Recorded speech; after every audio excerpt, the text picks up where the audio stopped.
I've been thinking about something recently. It might seem a little weird, but I've been thinking about how depressing it is that my first book, Too Much and Never Enough, that came out in July 2020, could just as easily have been published for the first time this coming summer, and it would still be relevant, maybe even more relevant, because much like the summer of 2020, we find this country at a very serious crossroads, or maybe it's a better way to put it.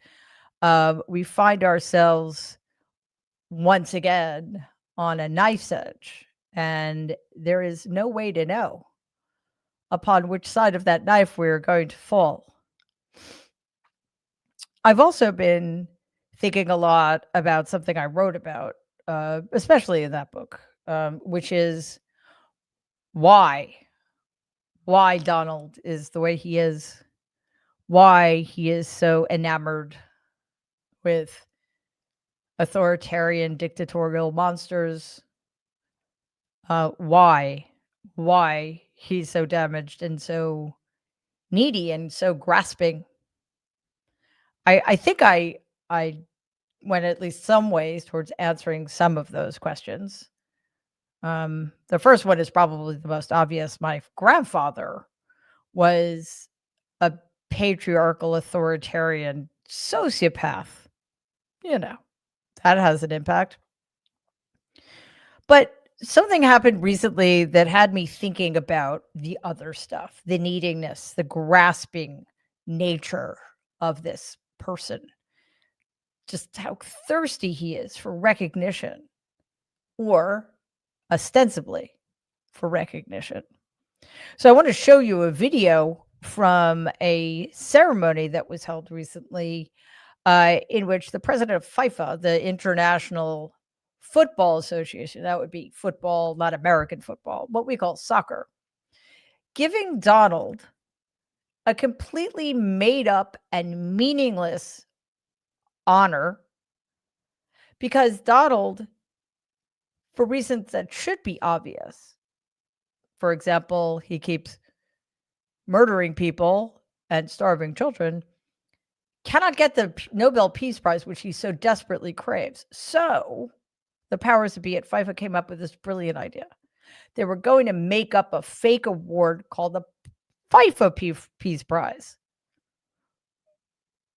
which again means nothing. But despite the fact that the person bestowing the award, the people in the audience, and whoever came up with this idea know that this is absolutely nothing.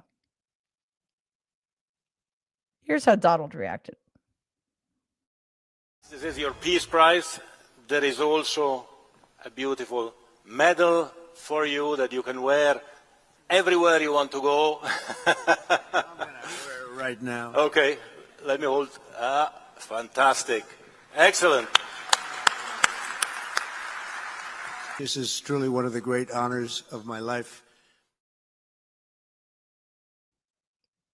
Okay. Not an honor.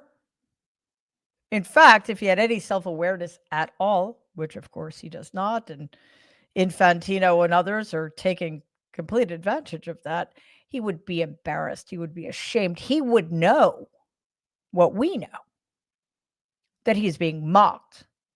So the question remains, why? Why does Donald need even meaningless gestures like that to make him feel better about himself? I don't typically going around quoting myself, but that reminded me of something I wrote in the introduction to my first book. So if you'll indulge me, I think it has some explanatory power, and I think it's something that we can build on. Quote, in the 1994 film based on Mary Wollstonecraft Shelley's novel Frankenstein's Monster says, sorry, let me clarify before I read the quote. As we know, Mary Wollstonecraft Shelley wrote one of the great novels, Frankenstein. And in 1994, I think it was Kevin Branagh made a film based on it, which was one of the worst movies I've ever seen in my life. However, there's a quote from the movie that isn't in the book, which is where we're going to start. The quote from the movie, which is something that Frankenstein's monster says, is this, and then I'll continue reading the section from my book. Quote, I do know that for the sympathy of one living being, I would make peace with all. I have love in me, the likes of which you can scarcely imagine, and rage, the likes of which you would not believe. If I cannot satisfy the one, I will indulge the other, unquote. After referencing that quote, Charles Pierce wrote in Esquire magazine, Donald doesn't plague himself with doubt about what he's creating around him. He is proud of his monster. He glories in its anger and its destruction, and while he cannot imagine its love, he believes with all his heart in its rage. He is Frankenstein without conscience, unquote. That, I write in my book, could be more accurately have been said about Donald's father, my grandfather, Fred, with this crucial difference. Fred's monster, the only child of his who mattered to him, would ultimately be rendered unlovable by the very nature of Fred's preference for him. In the end, there would be no love for Donald at all, just his agonizing thirsting for it, unquote. And that is why we are here. Because the one thing Donald most desperately needs and has never gotten and will never get because of how damaged and depraved his own father made him is love. That is why he needs more of anything else, thinking that that will fill the void. More money, more power, a bigger ballroom, more fake medals and fake prizes and fake honors. Maybe someday that void will be filled. Maybe more compliments and more ass kissing and more people degrading themselves and debasing themselves for him will finally make him feel whole. But on some very dark level, he knows that that's impossible because none of those things, as much as my grandfather wanted to convince Donald and all of his other children and all of his grandchildren that money is not just the only thing that matters, but money stands in for everything else. It's not true. Nothing can replace love. And in his most terrified moments, Donald knows it. And all of us are paying that price. Let's dive in.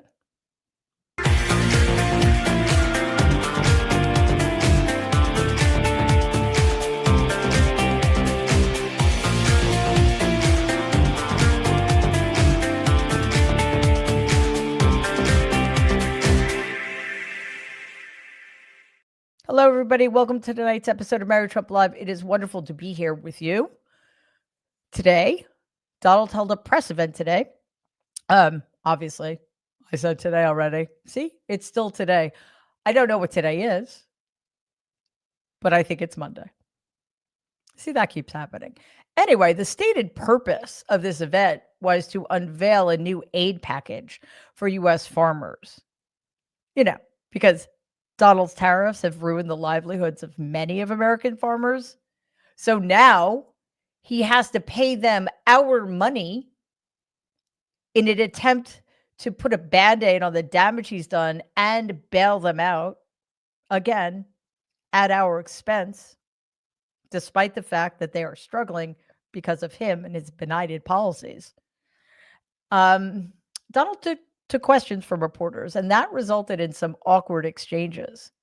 For one thing, when asked about the Korean boat strike scandal, his reaction was rather curious. First, let's watch his answer to a question he received on this subject last week. Mr. President, you released video of that first boat strike on September 2nd, but not the second video. Will you release video of that strike so that the American people can see for themselves what happened? I don't know what they have, but whatever they have, we'd certainly release. No problem. I, the commander-in-chief, don't know what they have. But if they have it, well, that's comforting. So let's do a little compare and contrast. This is what happened when he was asked a similar question today. Mr. President, you said you would have no problem with releasing the full video of that strike on September 2nd off the coast of Venezuela. Secretary Hegseth now says... You said that. I didn't say that. This is ABC fake news. You said that you would have no problem releasing the full bit. Okay, well, Secretary Hegseth... Whatever Hegseth wants to do is okay with me. He now says it's under review. Are you ordering the Secretary to release that full video? Whatever he decides is okay with me. So every boat we knock out of the water, every boat, we save 25,000 American lives. That was a boat loaded up with drugs. I saw the video. They were trying to turn the boat back to where it could float. And we didn't want to see that because that boat was loaded up with drugs just like everything else. But every boat we shoot down, and I don't know if you know, we're 92 or 94% down in drugs coming in by the sea. And we're trying to find who are the 6%. Because I don't know, people aren't liking to drive boats right now loaded up with drugs.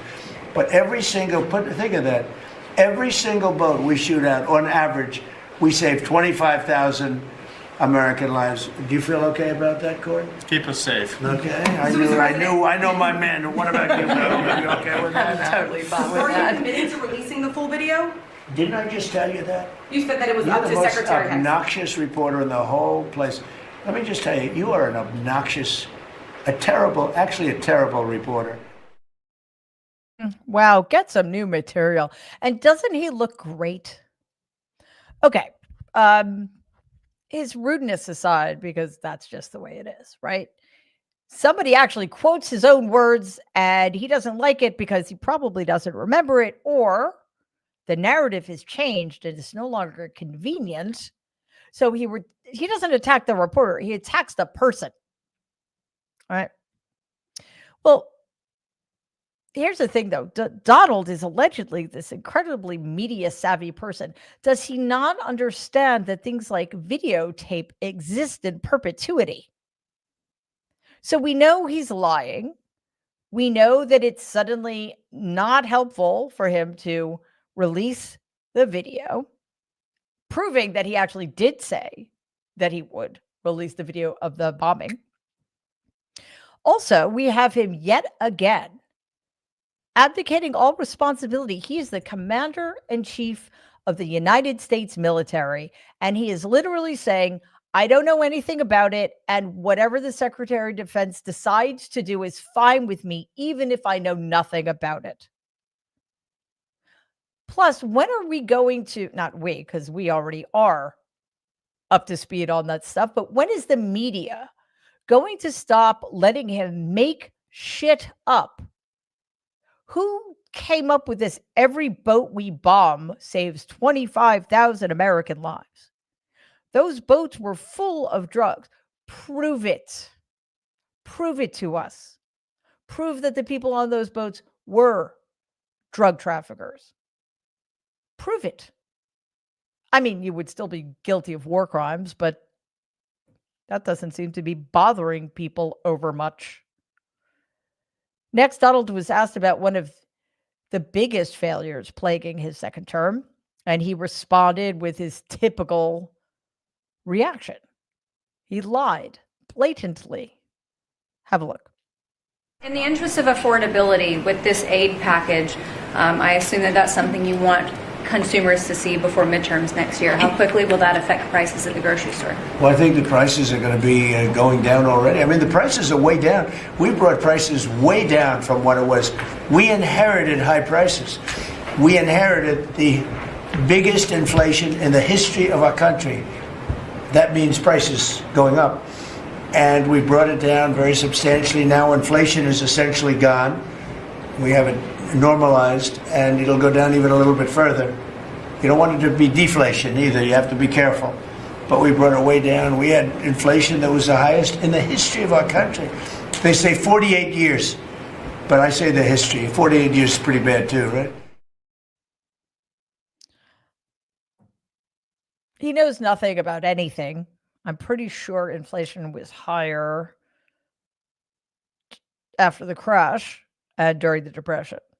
But what do I know? Oh, actually, I know more than that idiot. But that's also not saying very much, is it? Now, as for affordability, for a brief period, Donald was all over it because he saw how it helped candidates like Zoran Mamdani in New York and Abigail Spanberger in Virginia and Mike Sherrill in New Jersey win. He saw that across the board, Democrats won everywhere the last election day. So he embraced the idea of affordability for a brief shining moment because he wanted to ride those coattails. And now all of a sudden, because Republicans have no way to address high prices, high inflation, because they have attached themselves to a moron who continues to enact economic policies that are terrible for the American people, the American worker, the American economy, and the global economy. So now it's all a hoax. Now all he has left is his stupid lies that there's no inflation anymore. In fact, we're going to get it lower. Prices are down. Inflation was higher than it's ever been in the history of the universe during Biden's term, et cetera, et cetera, et cetera. The question remains, though, why isn't he challenged more? I get it. If you challenge him, he'll say you're obnoxious, or he'll call you a piggy, or he'll try to get you fired, or he'll call you fake news. But that's to be expected. That is just the price of playing this particular game. So when is somebody going to show up with a video of him saying something that he denied he said, or a chart or something to show him in real time that we know he's lying? I am not holding my breath, but it would be nice. As we all know, Donald's hypocrisy knows no bounds. For instance, his corrupt DOJ keeps indicting his political opponents for a particular kind of mortgage fraud. This alleged crime involves the defendant taking out a mortgage on a property and falsely claiming it as their primary residence. This results in lower interest rates and lower down payment, along with other benefits. Well, an investigation by ProPublica found that Donald has engaged in this very conduct. Records show that in 1993 and 1994, Donald signed 2 mortgages for Palm Beach, Florida properties. He deemed each one of these his home, his primary residence, despite the fact that he lived in neither and rented them out as investment properties. The Trump regime used an accusation of this kind of mortgage fraud as its reason for removing Federal Reserve Governor Lisa Cook. So far, that attempt has been unsuccessful, thankfully. Donald's DOJ has charged New York Attorney General Letitia James with this violation. A case against James was just dismissed for a second time. That doesn't mean they aren't going to keep trying, though. I'm pretty sure that James Comey will probably have the same kind of accusation leveled at him again and others, because hypocrisy doesn't matter to these people. Expediency does. And if they feel like that is the simplest way to tarnish somebody's reputation and get them in some kind of legal trouble, if only to make them look bad or waste their time and money, then so be it. Because the Department of Justice, as it is currently constituted, has nothing to do with justice at all. It is simply there to protect Donald's fragile ego and go after his perceived political enemies and personal enemies. So expect more of the same, because it doesn't matter to them if the cases get dismissed. They will come up with something else. It doesn't matter if Donald has committed the same kinds of misdemeanors or crimes, because he always gets away with it. The problem is, the longer this goes on, the more people get caught up in this machinery, the scarier it's going to be, because the more desperate he's going to get. And he is desperate. He's not just desperately lonely and desperately needy and desperately unloved. He's just a desperate man who knows on some level that everything around him is crumbling and that he himself is also crumbling. And if he feels like he's going down, do we seriously think that he is just going to throw his hands up in there and say, oh, well, I had a good run? No. He's going to go after as many people as possible as a way to distract himself from the very harsh reality of who he is and what he has done. Speaking of humiliation, because again, most of Donald's life has been one series of humiliations after the other, and a very serious attempt involving almost all of his psychic energy, avoiding coming face to face with the fact that he is not at all what he pretends to be. In other words, protecting himself from the humiliation of the truth about who he is. There's more humiliation in store for the DOJ, to the extent that anybody at the DOJ is capable of feeling shame of any kind. The Associated Press reports that Alina Habba has resigned from her position as acting U.S. Attorney for New Jersey. This came after a federal appeals court ruled that she had been serving unlawfully. Habba is a former personal lawyer of Donald's with little to no federal experience. She also has no prosecutorial background. Donald installed her in March, despite signs that the Senate would refuse to confirm her. And when her temporary term expired, a judicial panel appointed a replacement. But then Attorney General Pam Bondi fired that appointee and kept Habba in place. Pretty sure that that is not how things are supposed to be done. So finally, an appeals court disqualified Habba, saying the public and DOJ employees deserved, quote, clarity and stability, unquote. Well, yes, I guess getting rid of Habba once and for all will provide some clarity. But to suggest stability is on offer is probably unrealistic. I expect to see Habba show up somewhere else. Donald will give her some other position within the executive branch that doesn't require confirmation, or maybe he'll give her an ambassadorship or something. But the idea that the problem ends here is an absurd one, because just like it's true that with Donald, there's no worst, he can always get worse.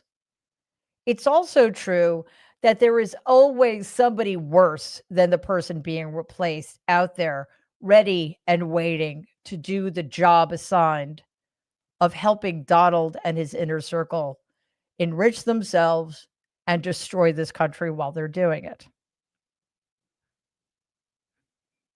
Has anybody been breathing this whole time? I don't think I have been. So let's do that, shall we? Yeah, it's Monday. That doesn't seem entirely fair. Anyway, the good news is we've reached today's emotional support moment, which I think we need and deserve. So to close out today's show, here's some moments of calm and quiet. A montage of winter scenes, which I have to confess, I miss. I love snow. I don't like winter sports or like being out in the snow too much. But I think snow is just one of the most beautiful things. And here in New York City, we don't really get snow anymore, and it makes me sad. So I'm looking forward to this montage. Set to music. And while we watch, we shall breathe. Enjoy.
And a cardinal. Cardinals are my favorite backyard birds of all of the birds.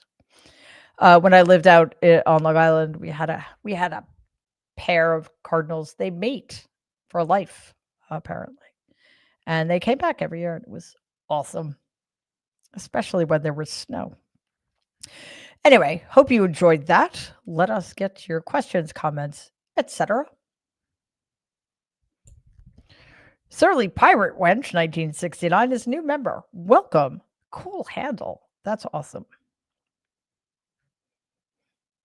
And Surly Pirate Wench 1969 is a new member again.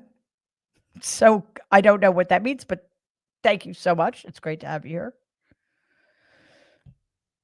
Elizabeth has been a member for 6 months. That's incredible. The comment, oh man, I hit a milestone. I feel so privileged to be here. Well, we are so thrilled to have you here for 6 whole months. That's incredible. Cool. Thank you.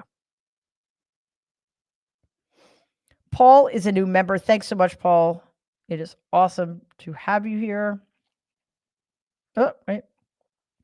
Cindy B, I5C as a super sticker. Thank you so much, Cindy. Mida Cheryl, thank you as always for gifting 1 Mary Trump Media membership. And of course, the Mida Cheryl twofer. Thank you for that question. Did you have a good weekend, Mary? I hope so. Yeah, definitely. We well, Saturday was like a travel day, so that was fine. But then we went for dinner. We got our Christmas tree, so all is well. Hope you guys had a good weekend. Also, because it doesn't really feel like we have weekends very much. Bizarre Love Muffin 96 is a new member. Fabulous. Thank you. Richard, thanks as always, Richard. Okay. I'm writing it down again in very big letters. Andor. This is the reminder to watch Andor before we can't fee. Oh, is Andor on Disney? I'm going to have to get the DVD. I can't. Yeah, I feel like I have so many streaming services that make me feel bad about myself. I don't think I could handle getting one more. I used to have Disney, and then, but I'm going to get the DVD. And honestly, that's a good way to support the people involved in the production of such things. And you'll never, unless you lose it by putting it somewhere you can't remember. It's never going to disappear. Joe Colorado, thank you so much as always. That's awesome. Comment, back from celebrating my 65th trip around the sun last week. 1 week, no costing fee. Fabulous. I hope you had an amazing 65th birthday. That's great. Certainly Pirate Wench 1969. Comment, FIFA is so corrupt. No kidding. No kidding. It's really just alarming how many organizations out there are I don't even know if corrupt is a big enough word. Brother Jerry has been a member for 1 month. Phenomenal. Comment, greetings, comrades. Greetings.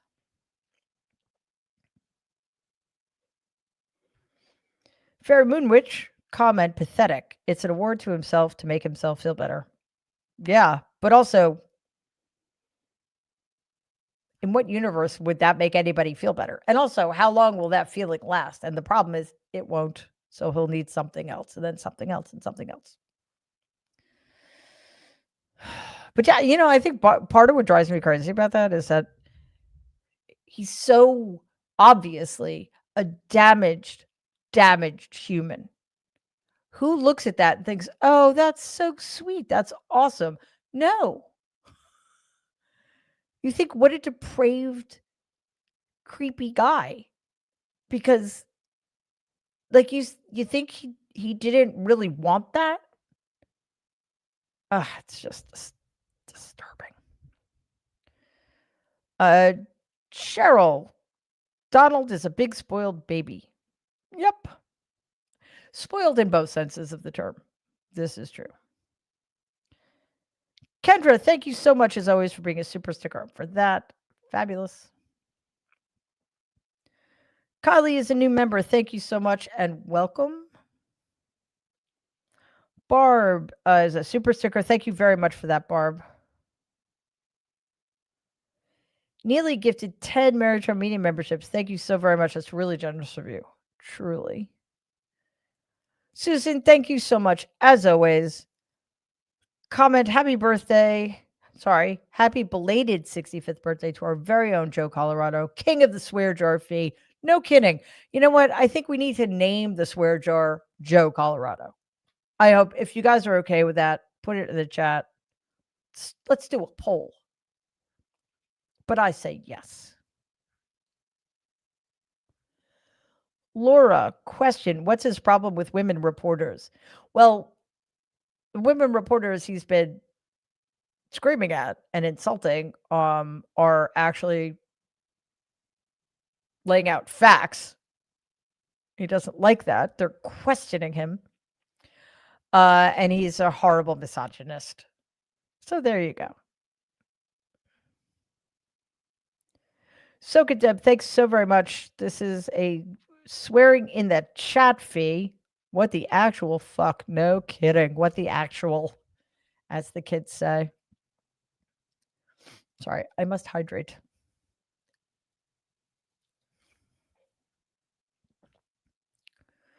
Susan gifted 5 Marriage Hub Media memberships. Thank you, Susan. That's fantastic. Mission Road 100 comment. Donald and his superlatives is so predictable. So it's like nothing you've ever seen before.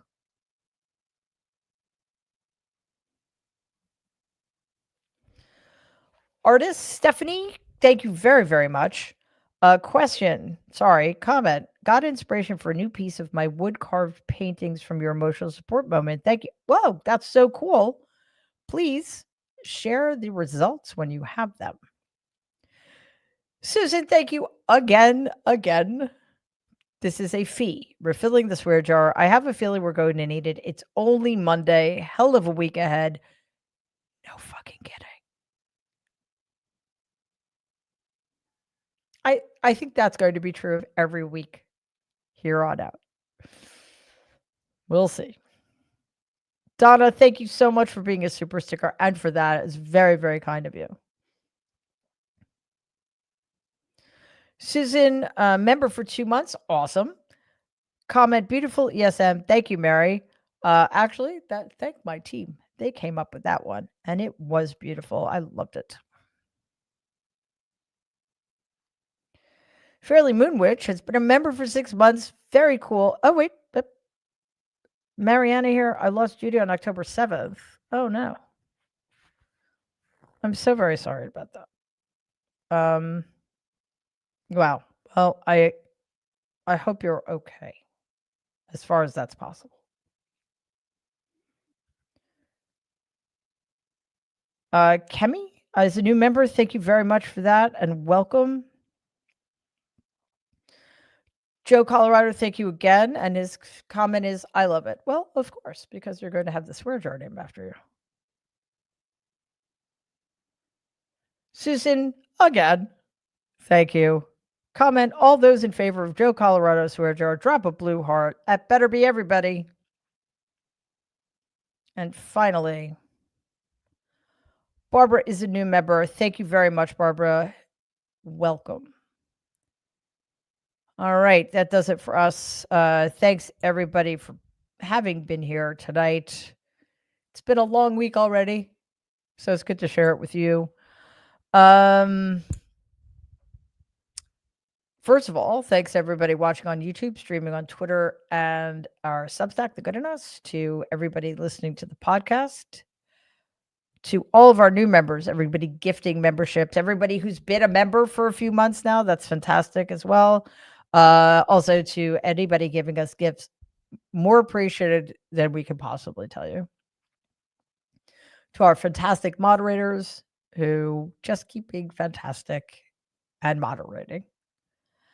Quick thing, easiest way to support us is to subscribe to the channel if you haven't already. And if you do, even if you have subscribed to the channel already, do me a favor, go to the bell icon and click on it and make sure you've chosen all. You don't want YouTube deciding what you should or should not be alerted to. You want to be alerted to all of our videos because again, we have videos dropping every day, not just the lives. We have pre-recorded videos. So the second easiest way to support the channel is to watch those videos, like them, share them, and comment on them. And finally, I'd like to thank my team, which is the best team of the business. Thanks, guys, for getting better every day and for helping us all negotiate the insanity. We will be back tomorrow night at 6 p.m. Eastern. So thank you again for joining us. And in the meantime, everybody, please stay safe and be kind. Bye.